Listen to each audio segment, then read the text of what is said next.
آج کی کہانی ہے جادوئی چولہا۔ ایک دفعہ کا ذکر ہے، ایک چھوٹے سے خوبصورت گاؤں میں للی نام کی ایک متجسس نوجوان لڑکی رہتی تھی۔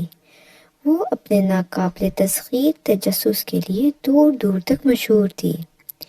ایک دن جب وہ اپنی دادی کے گھر کا معائنہ کر رہی تھی تو اس کی نظر ایک پرانے اور خاک آلود مگر بہترین چولہے پر پڑی۔ یہ کوئی عام چولہا نہیں تھا، اس کے ارد گرد ایک پراسرار چمک تھی۔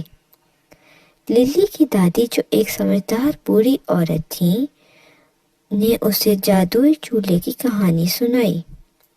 افسانہ یہ تھا کہ یہ چولہا دنیا کے سب سے لذیذ کھانا پکا سکتا ہے، لیکن اس کی ایک شرط تھی۔ وہ ہر روز صرف ایک کھانا تیار کر سکتا ہے اور چولہا کھانے کا انتخاب کرے گا۔ للی متجسس تھی۔ چولہے کا جادو دریافت کرنے کے لیے وہ پرجوش اور پرعزم تھی۔ للی نے اسے استعمال کرنے کا فیصلہ کیا۔ اگلے دن چولہے نے سبزیوں کے سوپ کا ایک دلکش کٹورا پکانے کا انتخاب کیا۔ اس کی خوشبو اتنی لذیذ تھی کہ پورا گاؤں للی کے گھر اکٹھا ہو گیا اور اس کا ذائقہ چکھنا چاہتا تھا۔ للی نے سوپ کو اپنے گاؤں کے تمام لوگوں کے ساتھ شیئر کیا اور اس نے سب کے دلوں کو گرم جوشی اور خوشی سے بھر دیا۔ گاؤں والے شکر گزار تھے اور انہوں نے للی کی مہربانی کی بے حد تعریف کی۔ تاہم چولہے نے ایک انتباہ جاری کر دی کہ اپنا تحفہ بانٹیں، لیکن اپنے دل کو لالچ میں ڈوبنے نہ دیں۔ للی نے مشورہ مان لیا اور اپنے گاؤں کے لوگوں کے ساتھ چولہے کا جادو بانٹنا جاری رکھا۔ جادوئی چولہے کی باتیں دور دور تک پھیل گئیں۔